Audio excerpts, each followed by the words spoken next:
Dans notre inconscient collectif, on peut croire historiquement que les femmes n'ont commencé à travailler que récemment, que les notions de labeur, de métier, elles sont masculines et qu'elles ont été pratiquées avant tout par des hommes. Mais pour tordre le cou à ces idées, on va parler avec notre invité du jour de tout le travail invisible ou non valorisé des femmes en Belgique et des répercussions qui sont toujours actuelles sur la sécurité sociale et sur les pensions de retraite, qui restent majoritairement inégalitaires. Aujourd'hui, dans ce nouvel épisode de Bruce Talk, on accueille Valérie Lodevoet. C'est parti.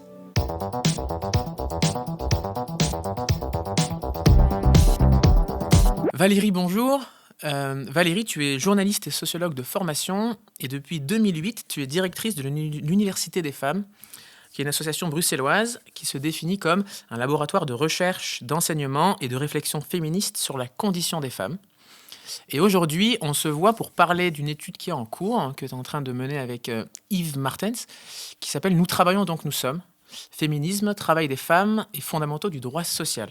Dans un premier temps, j'aimerais qu'on parle d'une notion importante qui est le fait que les femmes ont toujours travaillé et que le travail ne disparaîtrait pas. C'était quelque chose qui, j'ai l'impression, tenait fort à cœur dans cette étude au début. Je voudrais qu'on se focalise sur les derniers siècles. Contrairement à des idées reçues, au fait, les femmes avaient des organisations de travail qui étaient beaucoup plus développées que ce qu'on pense, sous forme de guildes. Oui. Est-ce que tu peux m'en dire plus ? Effectivement, comme tu dis très bien, c'est quelque chose qui n'est pas toujours connu aujourd'hui. Si on peut remonter par exemple jusqu'au Moyen-Âge et voir que là, effectivement, l'unité familiale, c'est-à-dire le couple, en fait, est l'unité de travail dans laquelle les hommes et les femmes vont travailler ensemble de manière assez équivalente en général, avec l'arrivée des enfants qui peut parfois bousculer évidemment les choses, mais la vie évidemment est organisée de manière assez différente de celle qu'on vit aujourd'hui. Nous avons une vie qui est beaucoup plus atomisée, tandis que la vie à ce moment-là est beaucoup plus collectivisée évidemment. Les travailleurs et travailleuses effectivement s'organisent dans des formes de proto-syndicats, si on peut dire ça comme ça, qui sont les guildes, effectivement, dans lesquelles les femmes sont présentes au même titre que les hommes et dans lesquelles elles ont des rôles qui nous semblent aujourd'hui peut-être très lointains de ce qu'on pourrait imaginer, mais qui participent donc à toute une économie. Et effectivement, on a des pans entiers du travail féminin, du travail qui est féminin. Par exemple, donc dans une société qui n'est pas sécularisée, où toute l'organisation de la vie est liée aux religieux, eh bien, les églises sont en fonctionnement continu. Et dans les églises doivent être continuellement fleuries, en fait. Et qui s'occupe des fleurs ? Eh bien, ce sont les femmes, voilà. Mais on rencontre des femmes, alors dans les secteurs des soins, ça de toute façon, puisque une grosse partie aussi des personnes qui naissent vont se retrouver dans les ordres, ça il faut quand même pas l'oublier. C'est quelque chose aujourd'hui auquel on ne pense pas, mais une grande partie je pense que c'est à peu près 30% de la population, est du personnel religieux, si on peut dire ça comme ça. Donc c'est vraiment absolument énorme. Mais on a des femmes qui sont chaudronnières, qui font la chaudronnerie d'usage, la chaudronnerie d'art. On a beaucoup de femmes aussi qui sont dans le bâtiment. On a des maîtresses d'école, même si on n'est pas dans des sociétés dans lesquelles l'école est obligatoire, etc. Enfin, l'enseignement existe, en tout cas. C'est un enseignement qui est à la commande, donc ce sont des préceptrices et des choses comme ça. Mais donc les femmes sont là, et puis évidemment, les femmes, elles sont dans la paysannerie, puisque une énorme partie de la population est une population paysanne. Hein. Donc on a effectivement le développement des villes et des grandes villes, mais on a aussi une énorme partie de la population qui est dans les champs. Et là, les femmes travaillent avec les hommes, avec parfois effectivement des spécialisations par sexe, ce qui fait que les semailles, par exemple, en général, c'est masculin, tandis que les femmes vont peut-être travailler sur des produits transformés, plutôt des choses comme ça. Donc voilà.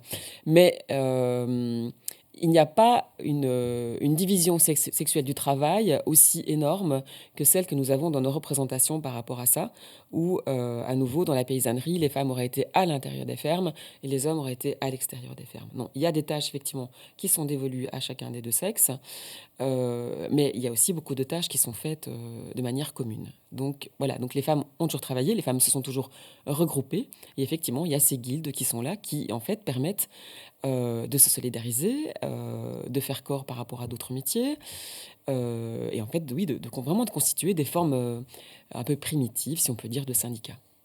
Et du coup, tu parlais dans l'étude du fait que finalement, il y a beaucoup d'obstacles même dans l'histoire, et même dans l'histoire récente, qui vont être des empêchements pour les femmes d'accéder à des emplois et à des emplois qualifiés. Mhm.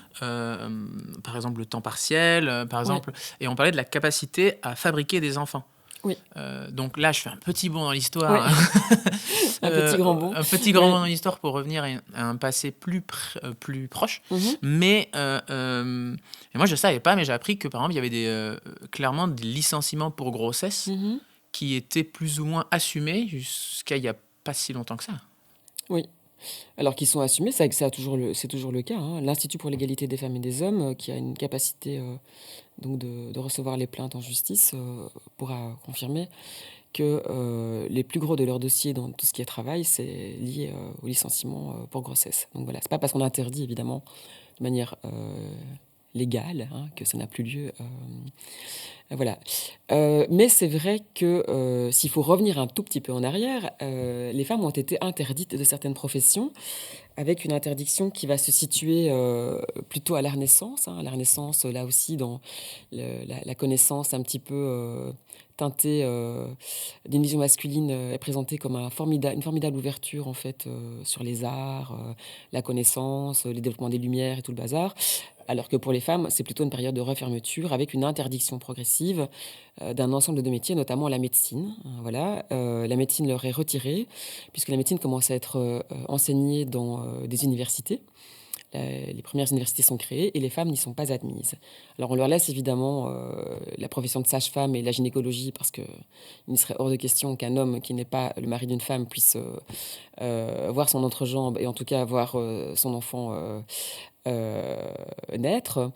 Et donc voilà, donc il y a effectivement eu tout un processus d'interdiction aux femmes de travailler, et notamment dans des professions de pouvoir, donc effectivement la médecine, mais également les professions du droit, et qui font que c'est assez récent, s'il faut revenir en arrière, c'est assez récent que les femmes aient pu accéder effectivement à ces professions-là, tandis que les autres professions, évidemment, les professions qui ne sont pas des professions de pouvoir, évidemment, ne font pas l'objet d'obstacles qui leur sont posés.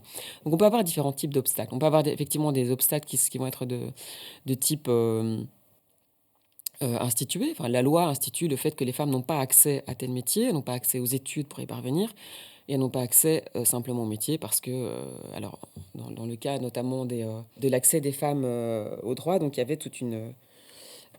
un argumentaire qui disait que les femmes étaient trop émotives et que, de par leur nature, elles seraient absolument incapables de défendre des affaires, alors qu'on sait qu'aujourd'hui, la majeure partie des avocats sont des avocates. Donc voilà, en fait, toute l'histoire, évidemment, vient toujours démonter toutes les affirmations dont je pense que ceux qui les ont fondées savent qu'elles sont fausses, enfin voilà, qui sont instrumentalisées pour éloigner les femmes de ces professions-là en question. Et donc aujourd'hui, il n'y a plus d'interdiction dans le champ législatif du travail qui sont faites aux femmes. D'ailleurs, même des interdictions qui auparavant pouvaient leur être bénéfiques, comme l'interdiction du travail de nuit, a aujourd'hui disparu pour les femmes. C'est pas pour autant que ça n'intervient pas, que ça n'existe plus. À nouveau, c'est pas parce qu'une loi autorise ou qu'une loi d'interdiction tombe, c'est plutôt comme ça qu'il faut le dire, puisque tout ce qui n'est pas interdit est autorisé en droit. Il faut se souvenir quand même qu'on reste dans une société qui est anthropologiquement patriarcale, donc le pouvoir reste celui des hommes et surtout celui des pères. Si on veut maintenir son pouvoir, eh bien, on travaille continuellement à ce qu'un autre groupe social n'ait pas le pouvoir que nous avons. Et c'est le cas donc des hommes vis-à-vis des femmes. Toujours est-il que les femmes aujourd'hui, alors qu'on sait qu'elles sont largement au moins autant capables, si pas plus capables que les hommes, continuent de connaître une forte discrimination une fois qu'elles sont à l'emploi. Il faut voir ça finalement un peu de manière à l'aune des vies des femmes, si on peut dire. On sait qu'aujourd'hui, les écolières, donc les élèves, réussissent déjà mieux que les garçons à l'école. Elles sont plus adaptées scolairement de par leur éducation, tandis que les garçons ont tendance à faire les marioles, parce qu'en fait, c'est ça, être un garçon, c'est toujours repousser les limites de la masculinité. Et la masculinité, c'est quoi? C'est en général aller tout détruire. Je suis caricaturale, je sais. Mais voilà, donc c'est pour donner un peu la tonalité de la chose. Ça ne veut pas dire évidemment que toutes les femmes sont comme ça, que tous les hommes sont comme ça. Je parle vraiment de manière sociologique et anthropologique. Donc les femmes sont meilleures dès l'école. Elles sont plus nombreuses à entrer dans les études supérieures, donc les études qualifiantes. et leurs résultats sont meilleurs. Donc, ils sont meilleurs que ceux des hommes. On devrait donc avoir un marché du travail qui reflète ça et qui montrerait qu'on aurait finalement une inversion quelque part. Les hommes devraient être discriminés parce qu'ils seraient moins bons quelque part. Hein. Donc voilà. Or, c'est pas le cas. Les femmes continuent de connaître des positions sur le marché du travail qui sont nettement moins bonnes que celles des hommes, avec effectivement un ensemble d'obstacles. Les obstacles peuvent être de nature différente. Effectivement, ça peut être l'écart salarial que tout le monde connaît, les conditions de travail qui sont proposées aux femmes, comme par exemple l'ultra-flexibilité, notamment dans le temps partiel. Hein. Aujourd'hui, contrairement à il y a 30 ans, on est quasiment à la moitié des travailleuses qui sont à temps partiel, à peu près entre 44 et 45%, tandis que les hommes stagnent entre 8 et 12%. On voit qu'il y a un gros écart quand même. Et à nouveau, là aussi, il faut faire maintenir notre imaginaire collectif, en tout cas les affirmations que nous entendons, hein, qui est que le temps partiel, c'est pratique pour les femmes. Alors, quelle est la femme qui a dit que le temps partiel était pratique pour elle? Je n'en connais pas. Donc voilà. Le temps partiel, en fait, ça signifie une flexibilité accrue, ça signifie un salaire partiel, mais surtout, ça signifie pour les employeurs un ensemble de réductions de cotisations sociales qui les arrangent bien et qui font ils vont préférer engager 2 femmes à mi-temps qu'une femme à temps plein. Donc ça, c'est aussi des éléments à prendre en compte. C'est quand on reçoit dans les oreilles une telle assertion, c'est d'essayer quand même de la passer euh, sous la loupe critique des lunettes sexuées ou de genre, comme on dit aujourd'hui. Il y a évidemment ce qu'on connaît bien, c'est le plafond de verre. Hein, donc à savoir, là, on est vraiment chez les cadres supérieurs, où on va avoir des corps très masculins, des corps de pouvoir très masculins, qui veulent bien admettre une femme, mais une femme, hein, pas deux. Ce qui fait qu'en général, d'ailleurs, les profils de femmes qui arrivent dans ces fonctions-là vont elles aussi essayer que d'autres femmes ne parviennent pas, puisque c'est une, donc ce sera elle ou une autre, mais il n'y en aura pas deux. C'est pour ça d'ailleurs que les mouvements féministes ont beaucoup travaillé pour l'insertion de quotas, notamment dans tous ces milieux. Quotas d'ailleurs qui sont aujourd'hui d'ailleurs discutés, hein, puisque nous revenons sur un argumentaire politique qui serait que les femmes devraient être là où elles le méritent, mais les femmes le méritent justement. Hein. Donc on voit bien que ce sont les hommes qui ne le méritent pas et qui pourtant sont dans les professions de pouvoir. Justement, tu parlais d'ailleurs de l'écart salarial, Mm-hmm. parce que les hommes gagnent en moyenne, on en parlait dans Bruscope, 9% de plus par heure que les femmes. Mm-hmm. Souvent, on fait dans l'autre sens en disant les femmes gagnent moins, mais au fait, les chiffres sont encore plus éloquents quand on prend dans l'autre sens, Oui. et comment les hommes gagnent plus. Du coup, dans l'étude, vous parliez de la gratification des pères et de la Mm-hmm. dévalorisation des mères, parce qu'en fait, le plus grand écart salarial, il est entre les pères et les mères. Il n'est pas juste entre les hommes et les femmes, entre guillemets, Exactement. c'est ça? En fait, à travail égal, on a une quasi-égalité entre les hommes et les femmes, évidemment pour un même poste, etc., avec, oui, de temps en temps, effectivement, des effets discriminatoires qui subsistent, mais c'est là où l'écart est le moins grand. Donc il faut pour ça une femme, un homme, qui sont à âge égal dans le même type de profession. Il y a très très peu de disparité. Et effectivement, la disparité la plus importante, c'est entre les mères qui ont plusieurs enfants et les pères qui ont plusieurs enfants. Alors, comme tu l'as très bien dit, on peut se poser la question de savoir, tiens, est-ce que les femmes sont moins payées ou est-ce qu'au contraire, les hommes touchent des sursalaires du fait de leur paternité? Il semble bien que ce soit plutôt le cas. Donc voilà.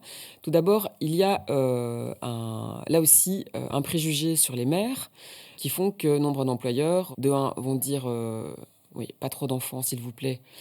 Et ils ne disent pas ça au père. Hein. Pas trop d'enfants, s'il vous plaît, parce que sinon, tu vas être absente pour les maladies, etc., etc. Donc voilà.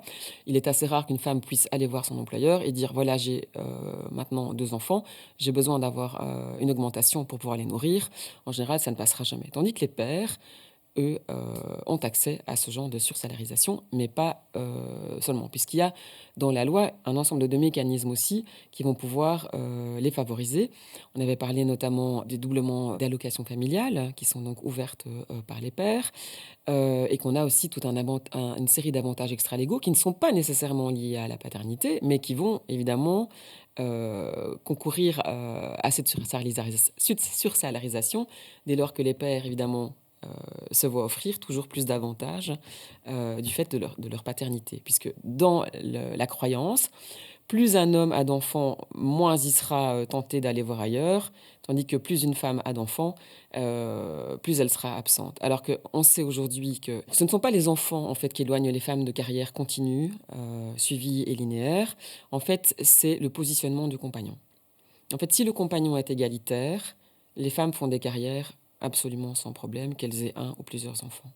Donc en fait, on voit vraiment que c'est l'attitude du partenaire masculin dans le couple qui fait que les femmes sortent ou pas du marché du travail. Et d'ailleurs, dans ces avantages extra-légaux, on peut donner des exemples. Par exemple, c'est ça va être quoi? Ça va dire des voitures, Alors, on peut avoir les voitures de voitures société, donc ça, c'est société, une spécialité belge. les matériels informatiques. Il y a le matériel informatique, il y a les GSM de fonction. En fait, il y a plein de choses qui sont, entre guillemets, pas visibles Voilà. sur la feuille de salaire Oui, et qui, au fait, vont être des avantages induits en disant complètement. Et pour donc, des hommes, quoi. oui, et qui sont une forme de sursalarisation des C'est hommes ça. et des pères. Voilà. J'aimerais enchaîner sur quelque chose dont tu as parlé tout à l'heure, et qui est vachement intéressant, c'est tout ce qui est cotisation sociale par rapport à la sécurité sociale.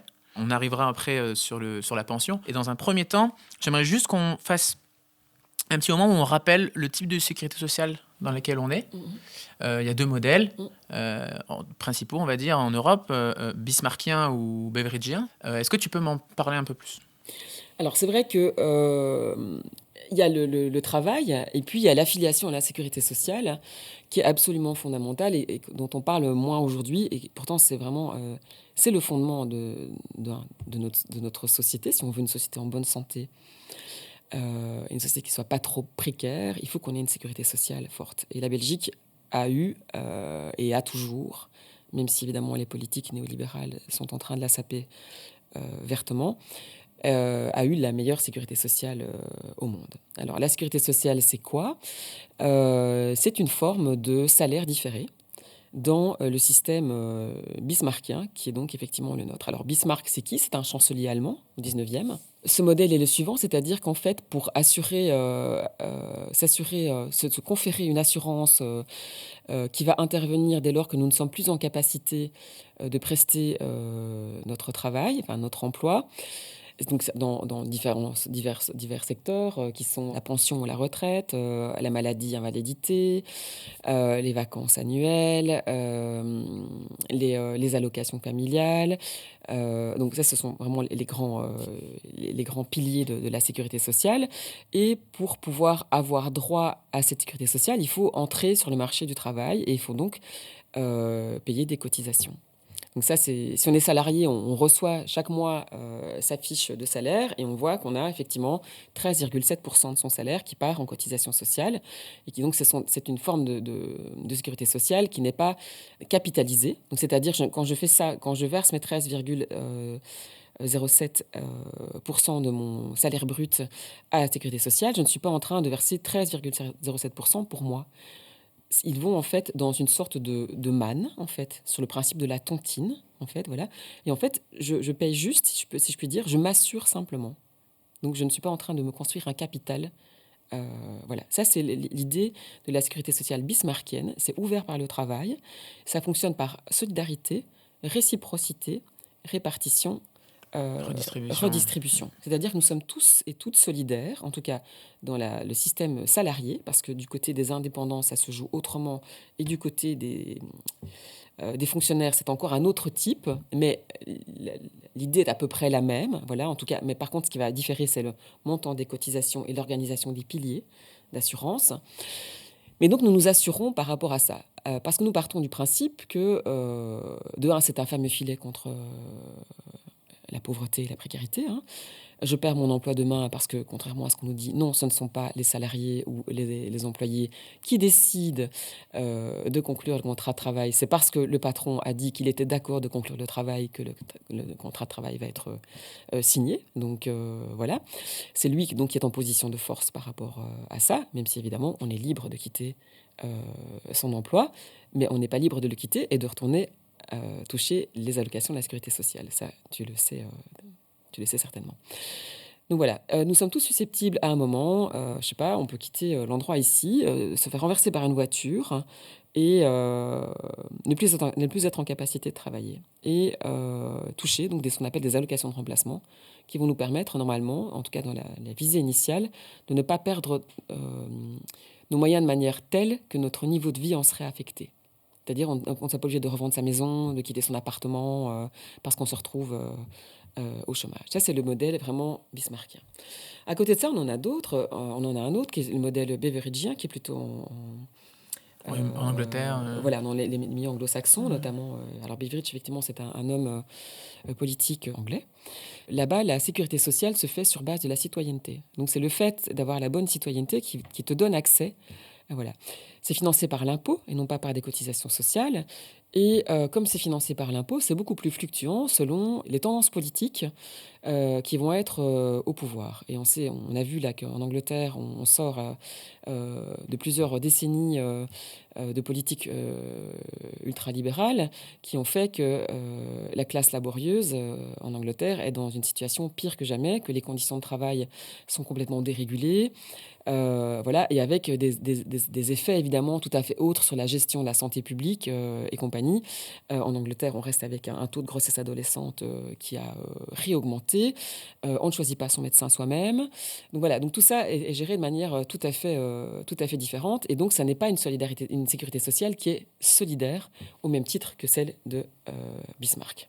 Malgré tout, dans cette sécurité sociale solidaire, entre guillemets, dans la manière dont elle a été faite et dont elle peut encore fonctionner, elle reste familialiste. On peut à la fois reconnaître les bienfaits de cette sécurité sociale en disant qu'elle est absolument indispensable dans une société démocratique ou qui se veut démocratique. Et pourtant, effectivement, il y a des éléments qui sont critiquables au sein de celle-ci, notamment la situation familiale des cotisants et des cotisantes va être prise en compte pour reverser les allocations sociales, alors que ça ne devrait pas être le cas. Je vais prendre deux situations qui sont très connues.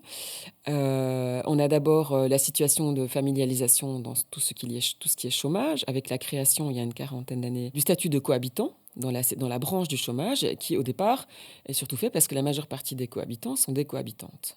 Et qu'est-ce que ça fait? Eh bien, ça fait que des femmes qui ont cotisé ou des cotisants et des cotisantes, peu importe leur sexe, qui ont cotisé dans la branche de chômage, dès lors qu'ils se retrouvent au chômage, s'ils sont en situation de cohabitation euh, légale, non légale, donc légale ou de fait ou de mariage, eh bien, leurs allocations de chômage vont être rabotées plus vite que s'ils étaient des individus, pris comme des individus singuliers. Donc c'est donc un droit, pourtant un droit créance, puisque quand nous cotisons auprès de la sécurité sociale, nous créons un droit créance, c'est-à-dire que l'État nous doit quelque chose. Hein. Nous sommes rentrés dans les clous et l'État nous doit quelque chose. Eh bien, ce droit créance est retiré à ces cotisants. À l'inverse, dans un autre pilier de sécurité sociale qui est celui des pensions, eh bien là, on a un ensemble de droits qui sont indus et qui sont versés à des personnes qui n'ont pas cotisé ou qui ont cotisé insuffisamment ou pour lesquelles aucune cotisation supplémentaire n'a été versée, qui vont se retrouver dans des situations de réception d'allocations pour lesquelles qu'elles devraient normalement ne pas toucher. Et c'est ce qu'on a vu dans les pensions, où on observe 3 droits qu'on appelle des droits dérivés. Hein, donc Ça, les droits, voilà. C'est ça la différence, c'est les droits directs et les droits dérivés. Exactement. C'est ça? Les droits directs, ce sont ceux que nous créons par nos cotisations, nous. Et puis il y a les droits dérivés. La pension de veuve. Alors, il y a aussi quelques veuves, bien sûr, mais en général, les femmes vivent plus longtemps. La pension de divorcé, ça c'est une spécialité belge aussi. Et la pension automénage qui profite surtout aux hommes. Et je voudrais qu'on se focalise sur celle-là parce que c'est vraiment un exemple que je trouve hyper intéressant Exactement. sur les bienfaits qui peuvent encore être donnés de manière économique à des hommes dans des situations où très majoritairement c'est des hommes qui y ont droit. Je Oui. crois que les chiffres du taux ménage, c'est quelque chose comme 85%, En tout cas, voilà, statistiquement parlant, même si la loi est neutre, on voit que ce sont les hommes mariés. Donc voilà. Et du coup, qu'est-ce que c'est l'automénage ? Alors, qu'est-ce que c'est l'automénage ? Donc, en Belgique, jusqu'à une prochaine réforme peut-être, je ne sais pas, donc pour avoir droit à une pension complète, il faut accumuler 45 années de travail effectif ou travail dit assimilé, c'est-à-dire périodes de travail qui ne sont pas exécutées, mais pour lesquelles il y a un calcul fictif, en fait, pour la pension, qui fait que les années sont couvertes du 1er janvier au 31 décembre, et que toutes les périodes doivent être remplies pour avoir une année complète. Et c'est au bout de ces 45 années de carrière complète tu peux partir, qu'on peut partir en taux pension. plein, quoi. Voilà. Alors, ça profite évidemment aux catégories populaires qui, en général, commencent à travailler à 18 ans, puisqu'au bout de 45, elles peuvent partir plus tôt que la bourgeoisie qui fait des études supérieures, en général, et qui n'atteint quasiment jamais ses 45 ans, mais qui, de toute façon, s'est conforté un capital d'une autre manière.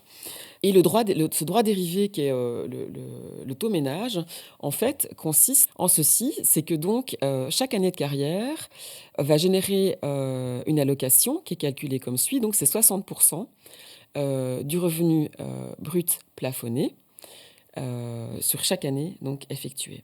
Mais si je suis mariée au moment de la prise de ma retraite à quelqu'un qui a eu une carrière discontinue, ou dont les cotisations sont insuffisantes, ou bien une femme à qui j'avais demandé de rester au foyer parce que c'était plus pratique de rester aux enfants, voilà.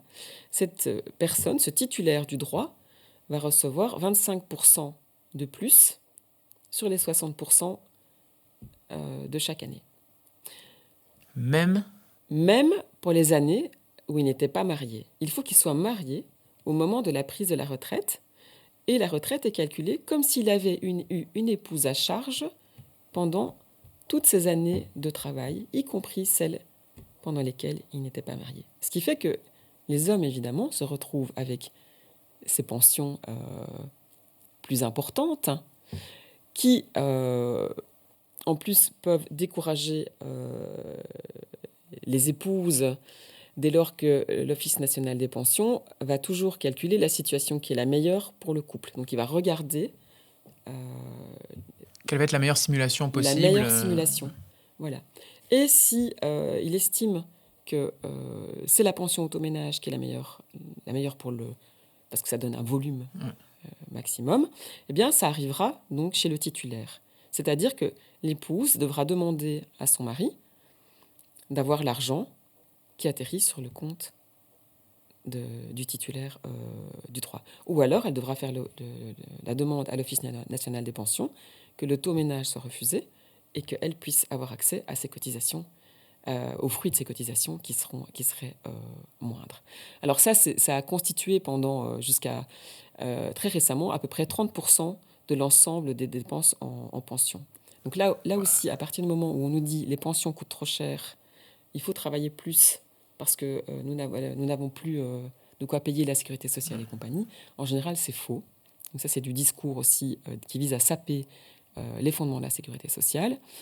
Le problème que nous avons, c'est que nous avons aussi une quantité de droits pour lesquels il n'y a pas eu de cotisation versée. On aurait pu imaginer un système dans lequel le droit dérivé continue à subsister, mais pour que la personne ayant droit, la personne qui est à charge du titulaire des droits dérivés puisse toucher une pension de veuve, par exemple, ou une pension de divorcé, que le titulaire du droit verse une cotisation supplémentaire pour la personne qui l'assurait par le mariage. Ça a été le cas, en fait, dans la législation qui prévalait jusque dans les années 30, où les ouvriers devaient payer, en fait, une cotisation supplémentaire pour leur femme s'ils voulaient qu'elle touche une pension de veuve à leur décès. Tandis que la législation sur les employés, ce n'était pas comme ça. C'était mis à charge de l'ensemble des assurés.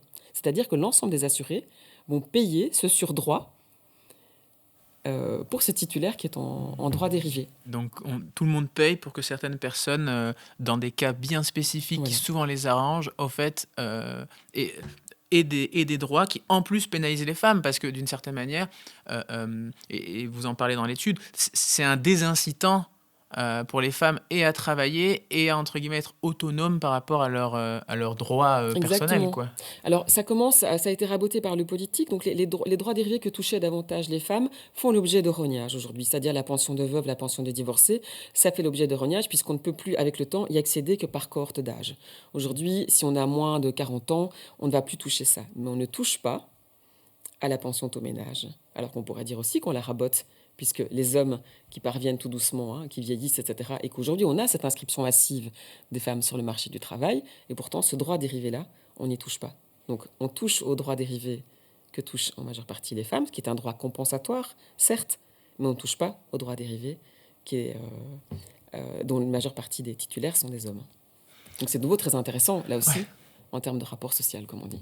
Et pour terminer, moi j'aimerais bien justement qu'on parle de recommandations, c'est-à-dire de choses qu'on pourrait faire de manière pratico-pratique pour améliorer la situation. Déjà par rapport à ça, tu en as déjà un peu parlé, peut-être justement, on va dire, mieux répartir cet argent de les pensions pour le mettre ailleurs, au fait. Mais en fait, tout est toujours une question de gestion politique.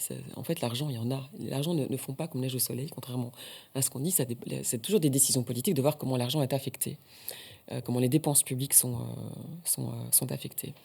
Et dans une société dans laquelle, là aussi, on nous affirme qu'il n'y a plus d'emploi, qu'il n'y aura plus d'emploi et qu'il n'y aura que des robots on peut quand même se poser aussi la question de la manière dont les politiques gèrent l'emploi, c'est-à-dire avec une tendance à la suppression. On voit aujourd'hui qu'il y a une volonté politique de supprimer un tas de fonctionnaires qui, paraît-il, seraient trop bien payés. Au lieu on pourrait au contraire imaginer que les fonctionnaires pourraient constituer une sorte d'étalon social et que tout le monde devrait remonter au niveau des fonctionnaires. Les fonctionnaires seraient trop payés. Donc là aussi, c'est le nivellement par le bas. Tout le monde est prié de travailler dans des conditions mauvaises avec des mauvaises prestations sociales.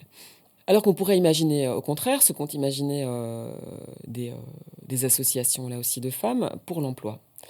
Et qu'est-ce que c'est, en fait, ça? Eh bien, c'est créer de l'emploi, non pas de l'emploi au sein du privé, au sein du secteur privé, mais au sein du secteur de l'État. Voilà. Parce qu'en fait, il y a des besoins sociaux absolument immenses qui ne sont pas couverts aujourd'hui et qui sont créateurs d'emplois. N'importe qui a des enfants, et des enfants en bas âge, donc des enfants qui ne sont pas en scolarité donc entre 0 et 3 ans, connaît la situation unique qui est celle de ne pas savoir à qui confier son enfant, puisqu'en fait, il y a un taux de couverture. Donc un taux de couverture, c'est un taux de prise en charge des bébés de 0 à 3 ans qui est de à peu près 33%. Alors, ça varie selon les communautés en Belgique. Un tiers, quoi, un peu. Voilà, on a un tiers. C'est-à-dire qu'on a besoin de puéricultrices professionnelles, en fait, c'est-à-dire formées, et non pas d'avoir des politiques où on laisse les mères à la maison pendant des mois entiers, qui est une autre manière de gérer la prise en charge des jeunes enfants. Donc voilà, on a besoin de ça. Et le secteur du handicap est là aussi un secteur de prise en charge de grande vulnérabilité. C'est un secteur dans lequel les travailleurs sont déconsidérés. Mais ça vaut en fait pour tout, ça vaut pour l'entretien des villes. Les ouvriers communaux, en fait, on devrait en avoir bien plus. On devrait avoir des ouvriers communaux qui mettent des fleurs sur nos façades de manière continuelle pour avoir des villes belles, des villes agréables. On devrait avoir des ouvriers communaux qui organisent des abris pour les personnes qui sont sans abri. On pourrait imaginer une société qui est tout à fait basée justement sur la création d'emplois pour compenser en fait cette absence en fait de prise en charge de tous les vulnérables. Et les vulnérables, aujourd'hui, toi, moi, vous êtes en bonne santé, mais on ne sait pas pour combien de temps. Et ce qui est certain, c'est que normalement, sauf accident, nous serons tous et toutes un jour vieux, et donc nous serons toutes un jour, toutes et tous un jour vulnérables à nouveau. Nous avons été vulnérables, nous sommes, pendant une période de notre vie, nous ne le sommes plus, sauf évidemment les personnes qui naissent handicapées ou porteuses de handicap et qui sont en vulnérabilité toute leur vie. Mais donc nous naissons vulnérables, nous avons une période de vie dans laquelle nous ne le sommes pas, nous ne le sommes pas, nous sommes normalement autonomes, et puis nous refilons vers la vulnérabilité avant de décéder. Ça, c'est le cours de la vie qui est comme ça. Mais donc on pourrait vraiment imaginer une société comme celle-là. On pourrait avoir une société dans laquelle on a un investissement de la ruralité qui est bien plus important, par exemple. Toutes les personnes qui vivent en ruralité disent que le transport public est inexistant et que donc il faut avoir des voitures. Des voitures, ça coûte cher. Il y a un moment, les personnes vieillissent, ne savent plus se déplacer. Voilà, tout ça, en fait, ce sont des mannes d'emploi qui sont absolument gigantesques et qui sont non pourvus aujourd'hui. En fait, avoir des emplois qui soient basés sur le besoin qu'a la Voilà. société plutôt que sur le profit, quoi. Exactement. En gros, c'est ça. Oui. Parce que la création d'emplois, évidemment, quand on l'envisage tel que celle-là, c'est un emploi, donc évidemment, qui est un emploi professionnel, un emploi qui est qualifié, un emploi dans lequel il y a donc un contrat de travail, et tout contrat de travail signifie cotisation sociale et signifie aussi une sécurité sociale plus forte, puisque toute personne qui travaille met son argent dedans, et il vaut bien mieux avoir des personnes au travail que d'avoir des personnes au chômage. Donc on pourrait dire que c'est plus utile même socialement pour les personnes, et nombre de chômeurs pleurent pour avoir de l'emploi, contrairement à ce qu'on nous dit. On dit toujours les chômeurs sont des profiteurs. Il y a une haine sociale des chômeurs qui est absolument terrible. Des assistés. Voilà, tout ce ça. sont des assistés. Le malade sur du long terme et le chômeur, en fait, ce sont des paresseux. Et donc ça, c'est vraiment la représentation sociale du chômeur. Voilà, donc en fait, c'est une autre orientation sociale qui permettrait vraiment à des gens de pouvoir s'inscrire dans le travail. Alors qu'on dit le travail, évidemment, c'est pas ce travail flexibilisé qu'on a aujourd'hui. C'est réfléchir, remettre les temporalités là où elles sont. La seule bonne temporalité en fait sociale que nous devrions suivre, c'est la temporalité scolaire, en fait. C'est-à-dire, en fait, c'est ça le prescripteur social majeur. C'est en fait suivre les enfants qui sont eux aussi parmi les vulnérables. Et la société devrait être organisée comme ça. D'ailleurs, les sociétés qui vivent le mieux, qui en général sont dans les pays nordiques, ont des amplitudes de travail qui sont extrêmement courtes et qui sont basées justement sur les horaires scolaires, qui sont ceux de toute façon de tous les vulnérables. C'est-à-dire qu'à un certain moment, il faut donner un petit déjeuner, il faut un apprentissage, il faut donner un dîner, un apprentissage, et puis on a une période de latence jusqu'en soirée, et puis on dort, et ainsi de suite, et on repart comme ça. Donc voilà. Donc, c'est pas du tout le modèle qu'on nous vend où il faudrait ouvrir le dimanche, 24 heures sur 24. Voilà, parce que de nouveau, qui est dans ces emplois-là? Ce sont les personnes les plus précaires, ce sont les personnes les moins formées. Et est-ce qu'on a envie que ce soit un étalon social d'avoir des gens, des gens de plus en plus recourant à un tas de services dont ils n'ont pas besoin, peut-être. Et qu'est-ce que ça signifie pour ceux qui prestent ces services? Voilà. Je ne parle pas évidemment des services nécessaires. Je ne parle pas de tout ce qui est hôpitaux. Je ne parle pas de tout ce qui est information. Je ne parle pas de tout ce qui est transport public. Je ne parle pas de ça. Je parle vraiment de tout ce qui pourrait faire l'objet en fait, d'une économie et dont nous n'avons peut-être pas tellement besoin. Merci Valérie, merci d'être venue. C'est un sujet, on pourrait y passer encore plus de temps. Il y a plein de choses dont on n'a pas forcément eu le temps de parler. Je renvoie à ton étude qui est en cours, Nous travaillons donc nous sommes, qui j'espère sortira bientôt et que je pourrai lire en intégralité. Oui. Merci en tout cas d'être venu et je te dis à bientôt. À très bientôt, Darek. Merci d'avoir regardé ou écouté cet épisode de Brustalk. J'espère qu'il vous a plu. Et si c'est le cas, likez, partagez, commentez et abonnez-vous à Bruscope. Si vous voulez aller plus loin, notre revue sur l'inclusion des femmes sur le marché de l'emploi à Bruxelles est toujours disponible sur notre site internet bruscope.be. Bruscope, c'est avant tout un média indépendant et participatif. Donc, n'hésitez pas aussi à nous soutenir sur notre site via un don ou un abonnement si vous le pouvez. Et moi, je vous dis à bientôt.